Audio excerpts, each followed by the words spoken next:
We're going to start off this evening with just some questions. Just three questions. We are in kind of winding down, actually, on a series of lessons concerning angels, looking into angels themselves and entitled Concerning Angels.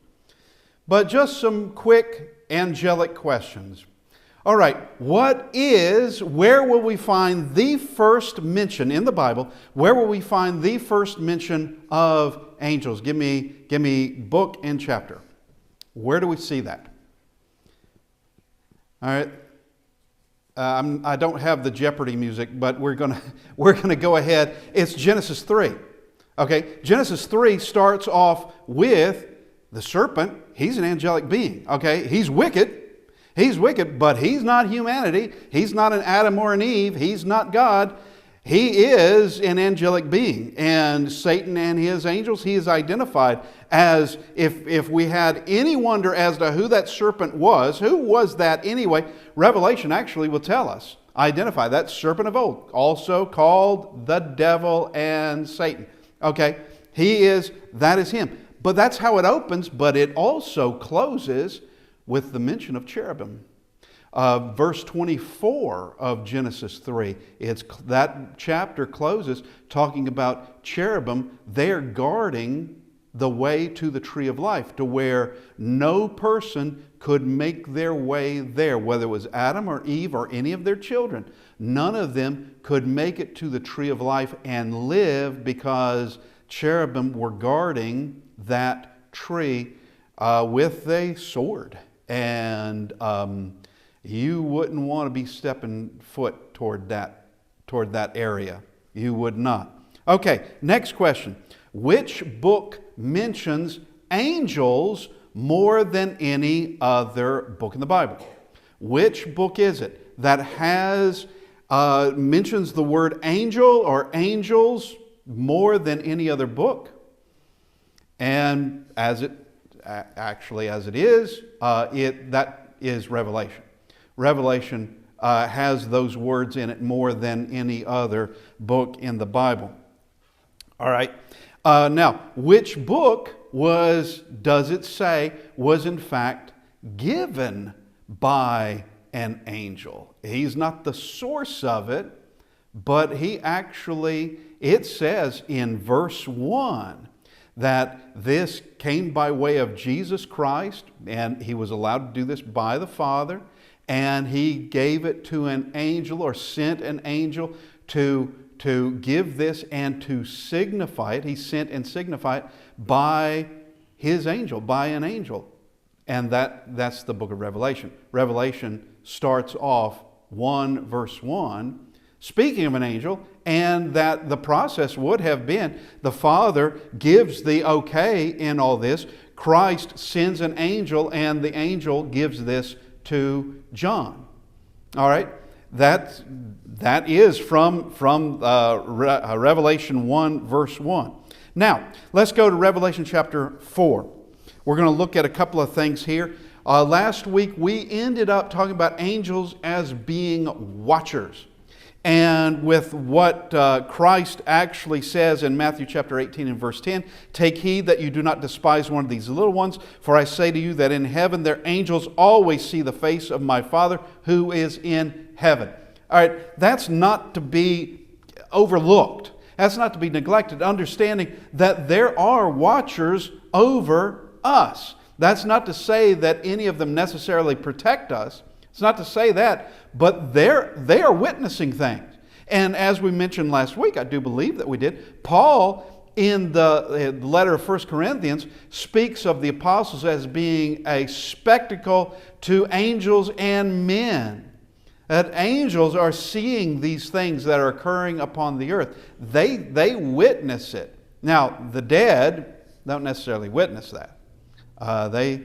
We're given no indication that those who have gone on before us, who've gone into Hades, have any kind of ability to look into this world and know what's occurring right now. But evidently angels do.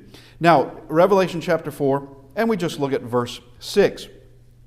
Before the throne, there was a sea of glass like crystal. This is the throne room scene. There,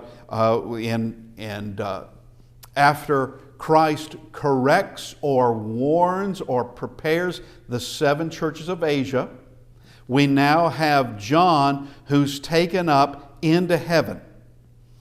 He says that, verse 2, immediately I was in the Spirit, and behold, a throne set in heaven, and one sat on the throne. He describes the one set on the throne. Verse 6, before the throne there was a sea of glass like crystal, and in the midst of the throne and around the throne were 4 living creatures full of eyes in front and in back. We see this on numerous occasions.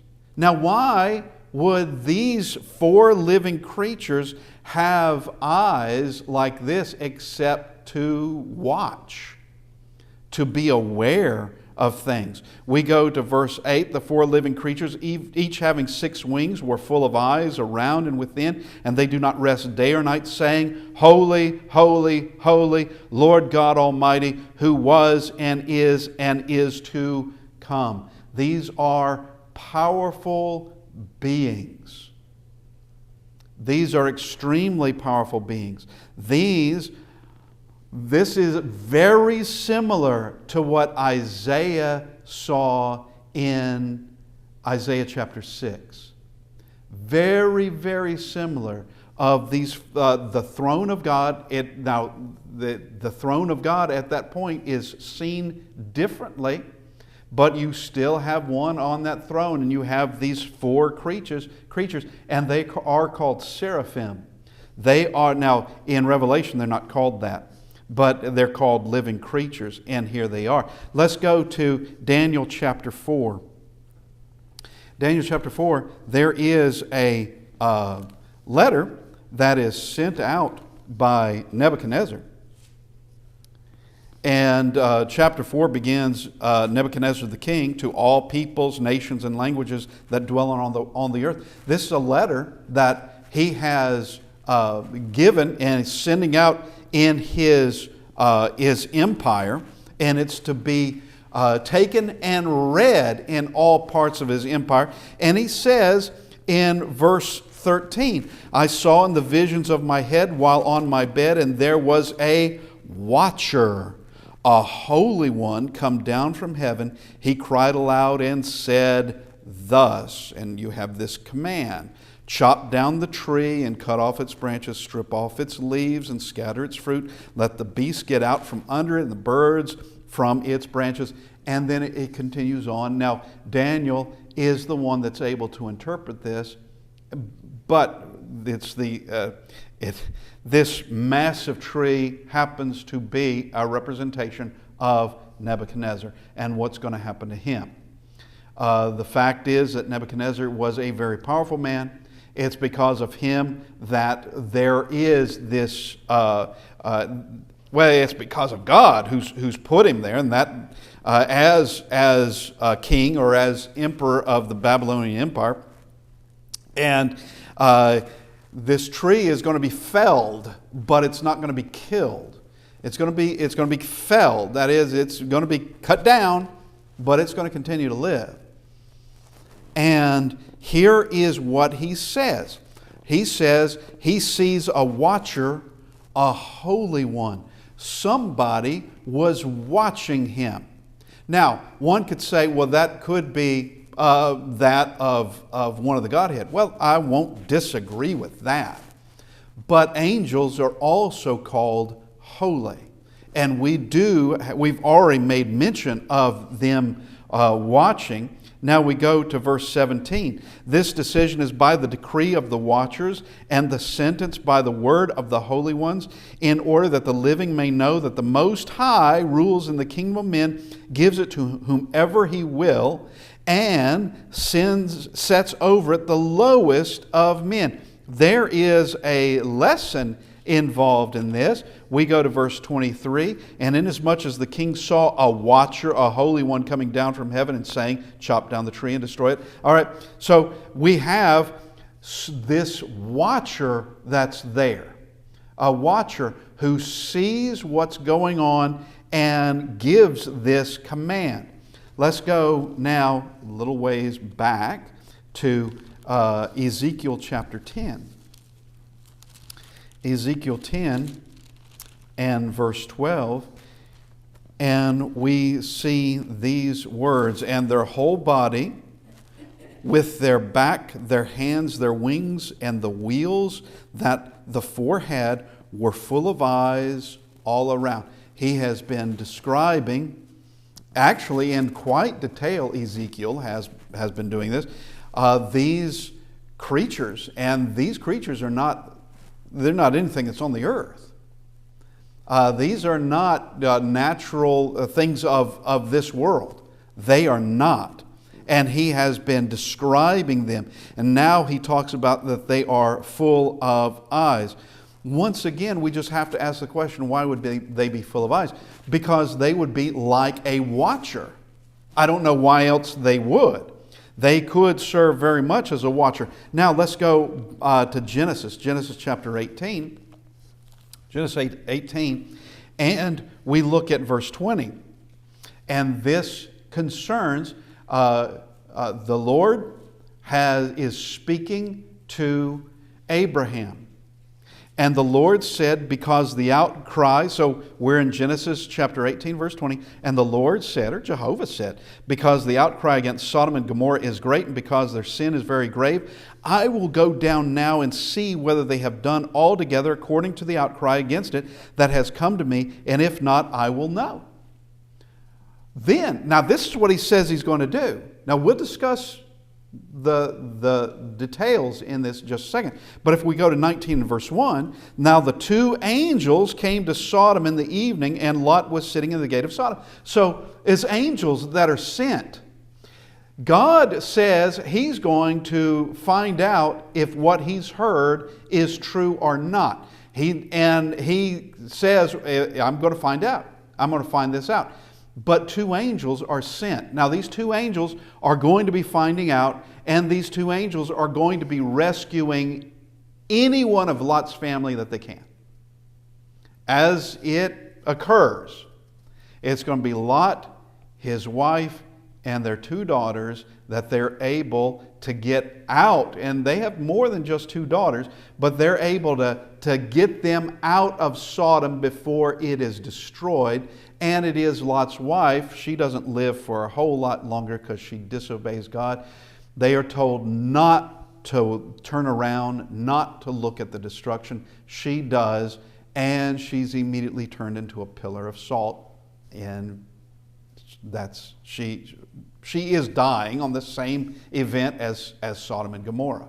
She is dying. She's not dying in the city, but she disobeyed God. Now, we have to ask the question, going back to 18, Genesis 18 and verse 20, and the Lord said, because the outcry against Sodom and Gomorrah is great, and because their sin is very grave, I will go down now and see whether they have done altogether according to the outcry against it that has come to me, and if not, I will know. Now, I thought God knew everything. Well, he does.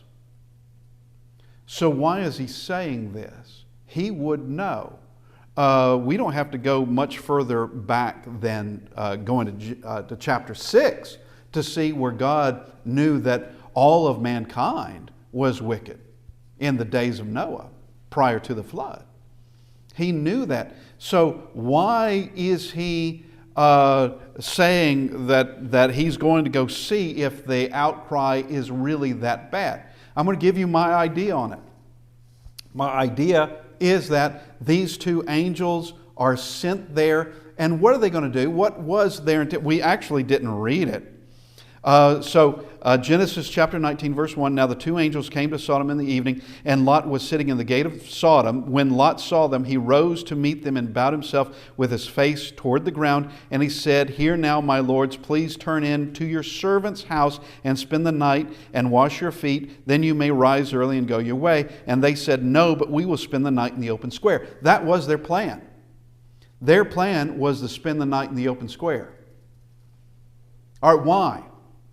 Because they were there to see what the people of Sodom would do. They were being put to the test. Now, did God know the wickedness of Sodom? Yes, He did. But this is going to be a test to see just how wicked are they anyway. How wicked are they? Now, the two angels are convinced, don't stay in the square. But what happens is you have these men from, it says, from every quarter of Sodom who have come right there, and they're demanding those men be released because they intend violence on them. They intend to violate them. They intend and perfect strangers, why? Why would you do this? Now, those that were closest, let's just look at this. And we'll see that verse 10, but the men reached out their hands and pulled Lot into the house with them and shut the door. And they struck the men who were at the doorway of the house with blindness, both small and great, so that they became weary trying to find the door. They're struck blind, and yet they still do what? Looks to me like a rational person, a person who is not this wicked, would suddenly stop everything they're doing, having realized, I can't see a thing. I'm going to need help even to get back home. A rational person who is not just overwhelmed by wickedness would stop what they're doing immediately. But as these men are, they weary themselves trying to find the door. Blindness, a miracle just occurred to them, and it means nothing to them. This is part of what it means to have a debased mind. We talk about that every now and then from Romans chapter 1. God gave them over to a debased mind. This is a debased mind. This is one of where, something very powerful just struck you guys blind, and you still are wanting to sin. You're still just spewing. You're still just these very, very wicked people, and they're being put to the test. Was it as wicked as had been said? Maybe with this test it's found out yes and more, because they've been put to the test. Yes and more. How many times has this sort of thing happened in Sodom, where you have a group of men wanting to do this, and all of a sudden at least some in there are immediately struck blind. Every one of them could see 1 second, the next second there you have a group struck blind. How many times do you think that's happened in Sodom? I would say it never happened. And yet that's what they continue with this rant. They continue wanting this violence against these men. Now, just changing on this with the angels. Angels, let's go to Luke chapter 16. Luke 16. Jesus speaking about Lazarus and the rich man. We're going to see that angels are present at the death of the righteous. I don't know how else to interpret this. Why would Christ tell me one thing and it be something else? Or why would He tell a lie to try to teach the truth? Well, He wouldn't. He wouldn't tell a lie. He wouldn't make up some kind of fabrication that we would think one way and it's something entirely different. He wouldn't. So, and this is not a parable. A parable is not a lie. A parable is trying to compare one thing to another thing. Something you know with something you don't know. This is not a parable. So it was, verse 22, Luke chapter 16, verse 22. So it was that the beggar died and was carried by angels to Abraham's bosom. The rich man also died and was buried. Okay, now it doesn't say anything about angels being with the rich man at his death. It doesn't mention anything about that. But it does mention concerning that of the righteous, Lazarus being righteous, and he's carried by the angels to Abraham's bosom. If this is not true, by what Scripture would you say it can't be true? Because I have been somewhat scoffed at by members of the church who they wanted to say, okay, well, maybe they were angels, but it's more like they accompanied him to Abraham's bosom. It hardly matters. It hardly matters. Carries or accompanies, you tell me how that matters. Angels are there. Now, we can see some other things about all this. We go to Matthew chapter 13. Yes, Matthew chapter 13 is loaded down with parables. But Jesus also explains some of them to let us know some things. So we go to chapter 13 and... I got to get to Matthew chapter 13. Hang on. Things weren't looking right. Matthew chapter 13, and we go to verse 49. Well, let's go to verse 47. Again, the kingdom of heaven is like a dragnet that was cast to the sea and gathered some of every kind, which when it was full, they drew to shore, and they sat down and gathered the good into vessels and threw the bad away. Now he explains. So it will be at the end of the age. He's explaining what this parable is. The angels will come forth, separate the wicked from among the just, and cast them into the furnace of fire. There will be wailing and gnashing of teeth. Now, these last two verses, 49 and 50, are not parables.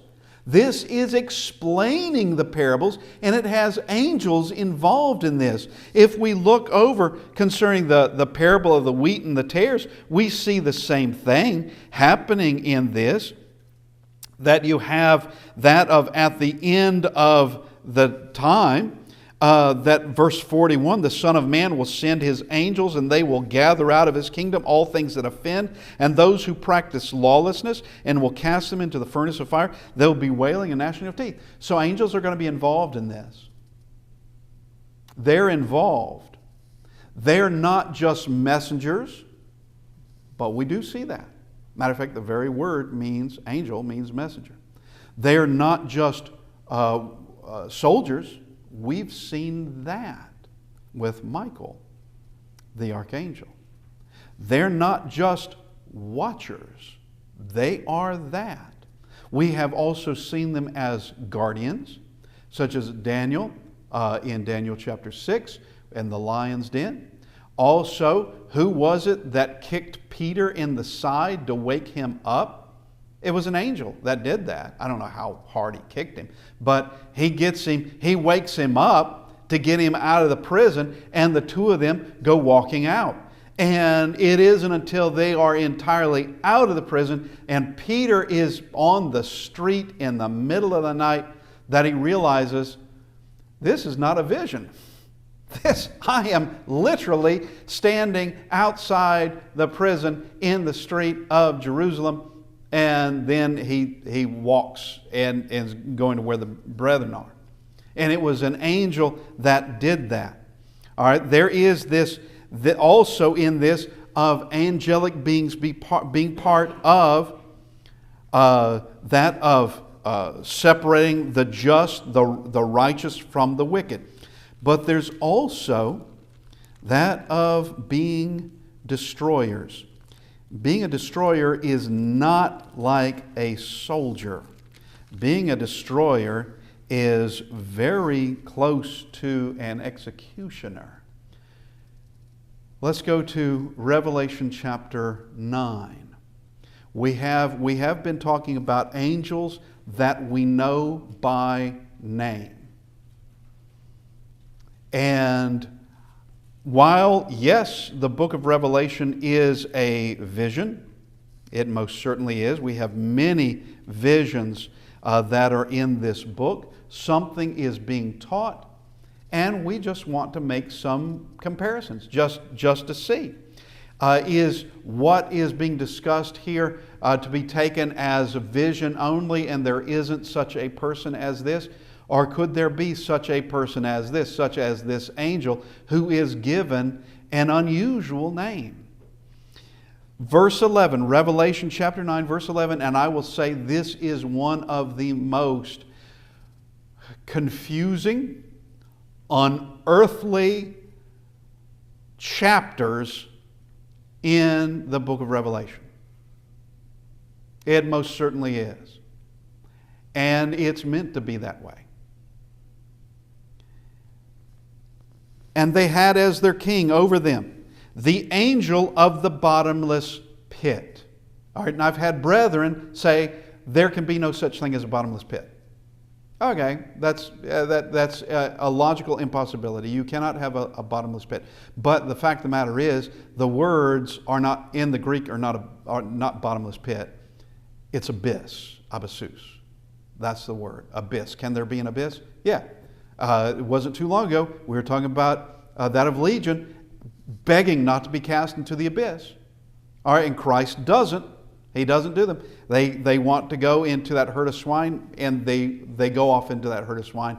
And that doesn't last very long. The swine go running down into the water of the Sea of Galilee, and they drown. All right, that didn't last very long.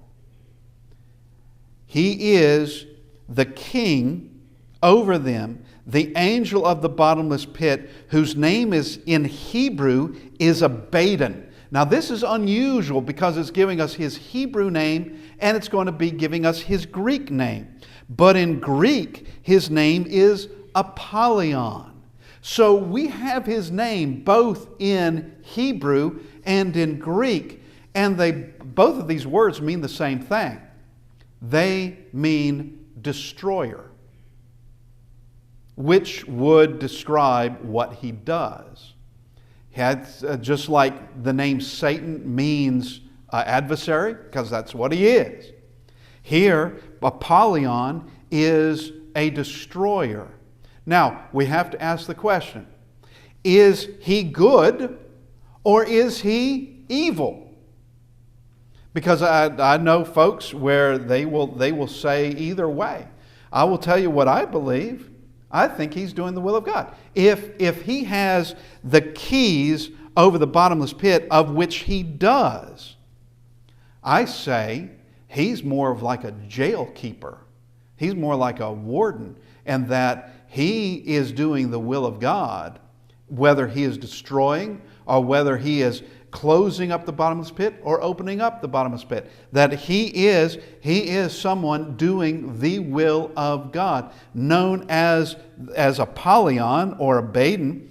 But we see that we can, and just very, very quickly, here are some verses from the Greek, of course it's from the New Testament, where that word Apollyon is in different forms. It's not naming him, but in 1 Corinthians chapter 10:10, nor complaining as some of them also complained, and were destroyed by the destroyer.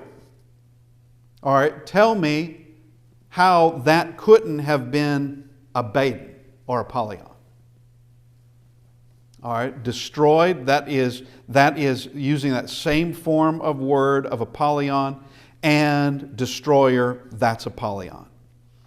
Mark 2:22, and no one puts new wine into old wineskins, or else the new wine bursts the wineskins, the wine is spilled, and the wineskins are ruined. It's using that base of that word Apollyon. It means to be destroyed. 1 Corinthians 8:11, you said, shall the weak brother perish? It's using that same sort of word.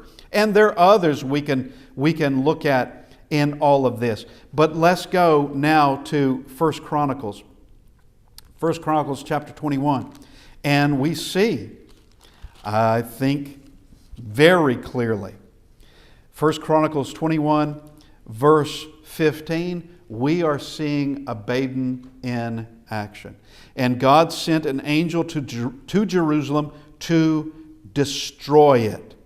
And as he was destroying, the Lord looked and relented of the disaster and said to the angel who was destroying, "It is enough. Now restrain your hand." And the angel of the Lord stood by the threshing floor of Ornan the Jebusite.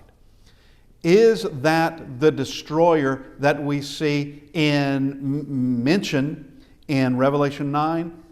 Very possibly. Because here is an angel that is, in fact, doing what the other is named as doing. In Acts chapter 12 and verse 23, we see where Herod dies rather suddenly. Then immediately an angel of the Lord struck him, because he did not give glory to God and was eaten by worms and died. All right, this is an angel striking him, and that's it. That's it for Herod. Herod was actually accepting the praise that was given to him by the people of Tyre, Phoenicians anyway, of where they are saying the voice of a God and not of a man, and he is just lapping that up. He's accepting all of that, and God strikes him through an angel. So angels do execute people. We have 185,000 Assyrians that die overnight in 2 Kings 19:35. In Matthew 26:53, Jesus says that he could call to the Father, and the Father would provide 12 legions of angels to where he would not have to get on the cross. That this could just end everything. In Psalm 78:49, he cast on them the fierceness of his anger, wrath, indignation, and trouble by sending angels of destruction among them. Psalm 78:49. Now, just in thinking about those that have been created a little bit higher than us, and they are, by way of power, in my way of thinking, they're far more powerful than we are, in my way of thinking. 185,000 Assyrians in one night, that's very powerful. And the idea that we're made a little lower than the angels, I think, is a matter of where we stand in matters of physical power, and also that we are limited by here upon the earth. We have no ability to really go to any other realm, let us say. But angels, most certainly, someone like Satan at one point in time, he could be wandering on this earth, then he can decide he's going to stand in front of the throne of God. He's doing it in Job chapter 1 and 2. That's precisely what he's doing. We can't do that. We're not able to do that. But as we have stated, Christ did not die for angels, nor will angels be counted as his siblings. We are. Or as fellow heirs. We are. And that Paul says in 1 Corinthians, we will judge angels. And one can ask, well, how is that going to happen? Well, I can just say this, that whenever you choose good, you have in fact judged the likes of Satan and unclean spirits and demons because you chose the way of God, and they did not. When you do good, when you glorify God, you're doing what they won't do. They believe in Him and they tremble. Obey Him? Well, they're not. And the blood of Christ does not go to cleanse them. It comes to us for us. Just going a little bit and looking at scriptures and understanding a little bit more about angelic beings, not to be worshiped, but they're fellow servants with us. And I'm happy to have the likes of them. I'm happy to have them. And we ask this evening that we look at our lives. Are we ready for judgment? Because that day will come when Christ does return with His holy angels, and those angels will separate the just from the unjust. You want to be among the just. That's where you want to be.